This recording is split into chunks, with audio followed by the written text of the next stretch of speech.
Izinkan kami sebelumnya menyampaikan bahwa ETLE atau yang disebut dengan Electronic Traffic Law Enforcement yang singkat dengan ETLE ini adalah merupakan sistem penindakan hukum di bidang lalu lintas yang berbasis kepada teknologi informasi, di mana dalam penerapan ETLE ini kami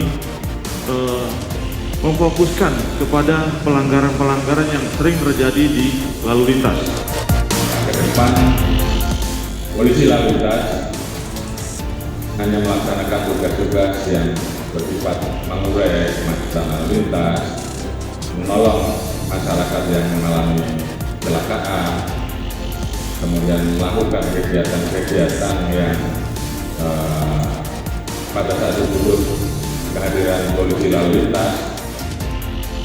Boleh kami sampaikan bahwa teknologi informasi yang kita siapkan ini hasilnya tentunya bisa dipertanggungjawabkan secara presisi, secara akurat.